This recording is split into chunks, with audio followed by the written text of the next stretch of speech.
tête de toute société qui se veut dynamique et forte, il existe des hommes dynamiques et forts.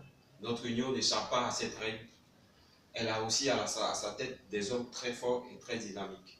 Nous recevons aujourd'hui, dans le cadre de notre émission Entretien, M. Caroline Constant, président de la Fraternité des hommes. Bonjour, président. Bonjour. Votre ministère, qui est un ministère spécialisé de l'UNEBAM, existe déjà depuis 3 ans. Effectivement, oui. Et vous avez organisé une très grande promotion qui a fait beaucoup de bruit et tout le monde a pu se rendre compte qu'il existe une fraternité des hommes. Mais après cette promotion, quel bilan vous faites aujourd'hui de votre ministère spécialisé? D'abord, je voudrais vraiment vous dire encore merci pour cette opportunité que nous voulons donner ce jour de pouvoir parler de la fraternité des hommes baptistes missionnaires en Côte d'Ivoire. Comme vous l'avez dit, la fraternité se porte bien. Et il serait un peu prématuré de parler de bilan en tant que tel, mais pour ce qui est des objectifs, il faut dire qu'ils ont été atteints. Je peux vous l'assurer. Donc, à tout terme, si vous voulez parler de bilan, je peux dire qu'il est positif. Mais président, ce qu'on constate depuis un certain moment, c'est qu'il y a un long silence au niveau de la fraternité des hommes. Il n'y a plus d'activité en vue, on n'est pas au courant des activités, disons, de la fraternité des hommes. Qu'est-ce qui crée ce silence-là? Bon, le silence, c'est vrai, comme vous le dites, c'est vrai, il y a un silence, mais pas un silence en tant que tel. Ouais, nous avons l'habitude de dire chez nous que pour mieux sauter, il faut reculer. C'est vrai, après notre convention, nous nous sommes retrouvés et nous avons fait un petit bilan pour voir ce qui a marché et ce qui n'a pas marché. C'est vrai, vous voyez, même quand vous prenez les hommes dans nos églises locales, les hommes ne sont pas trop forts, ils ne réagissent pas comme les jeunes le font. Et ils travaillent dans le silence. Et c'est ce que nous faisons. C'est vrai, certainement, vous ne voyez pas de vos yeux comme vous le souhaitez, mais il faut dire que les actions que nous menons sont des actions qui ne font pas beaucoup de bruit, mais nous agissons de sorte que la fraternité vraiment puisse se porter bien et cela vraiment impacte dans les régions. La preuve en est que depuis que nous avons installé, nous avons fait le tour de la Côte d'Ivoire, nous avons installé, comme on appelle ça, des présidents des régions. Les régions fonctionnent comme il se doit. Quand vous allez dans la région nord, ou dans la région de Yamsoukro ou de Boaké, où nous étions très récemment, il faut dire que les choses vont bien. Seulement que c'est sur le plan de la communication que nous n'avons pas encore mis l'accent en tant que tel. Mais je pense que nous allons, avec votre aide, bien entendu, nous allons trouver une solution adéquate à cette situation. Quels sont vos rapports avec les autres ministères spécialisés de l'Union? Le ministère des Jeunes, le ministère des Femmes. Quel rapport vous entretenez avec ces ministères? Il faut dire qu'avec le président Yo de la jeunesse, il y a vraiment de très bonnes relations. Bon, dans les autres ministères, comme je l'ai dit tantôt, les relations existent, mais par rapport au rapprochement, vraiment, c'est pas palpable. Voilà, c'est quand nous nous retrouvons souvent dans des réunions, bon, on a cette occasion-là d'échanger, de communiquer, voici un peu. Sinon, en dehors de ça, bon, chacun, je pourrais dire, à la tête de son département, puis bon, voilà, pas qu'à ses occupations comme il se doit.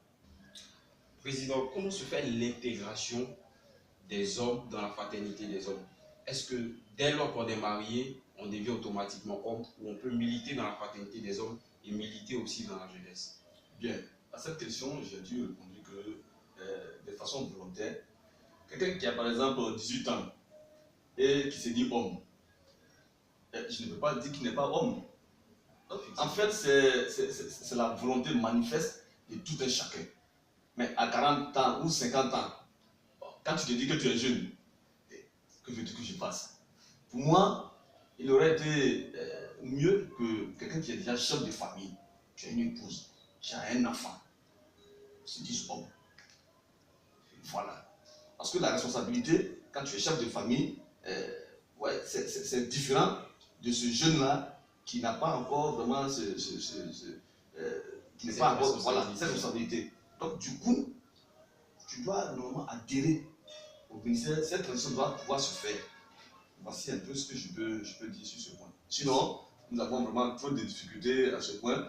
Souvent, vous voyez des gens qui ont 50 ans, qui ont 40 ans, qui ont 45 ans, qui sont de bon côté. C'est un peu difficile. Merci, Président. Nous tirons pratiquement à la fin de notre entretien. Nous voulons que vous lanciez un appel et que vous nous donniez aussi les perspectives de la fraternité des hommes. Lancez un appel aux autres hommes. Je voudrais, avant même de lancer cet appel, vous dire encore grand merci. Merci pour cette opportunité, cette occasion que vous m'offrez ce matin de pouvoir parler de la fraternité des hommes baptistes missionnaires en Côte d'Ivoire. C'est un ministère important et qui, s'il est, comment on appelle ça, s'il est vulgarisé, s'il se retrouve dans toutes ses composantes, je pense que cela peut impacter même sur le plan national. Puisque dans nos églises, ce sont les hommes qui sont les chefs de famille. Ce sont les hommes qui interviennent, même au niveau des femmes, au niveau de la jeunesse, au niveau des enfants. C'est nous qui pourvoyons aux besoins de ces différentes entités. Voyez-vous, si nous sommes unis, si nous avons la main dans la main, cela peut avoir un impact. Et un impact vraiment qui va positif sur le plan national. Alors, donc, je voudrais lancer un appel pour demander à mes frères hommes de se lever comme une seule personne.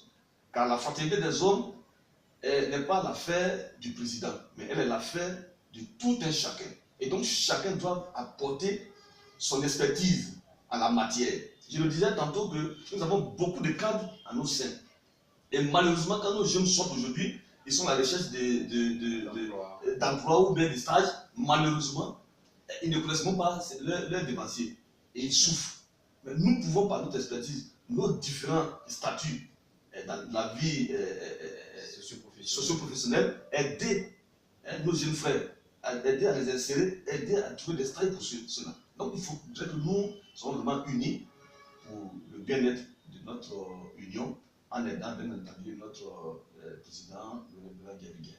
Nous sommes au thème de notre émission et nous voulons aujourd'hui vous dire merci à vous téléspectateurs. Et puisqu'aujourd'hui nous avons parlé de fraternité, nous prions que ce mot-là soit le fait part de chacun de vous au cours de cette semaine.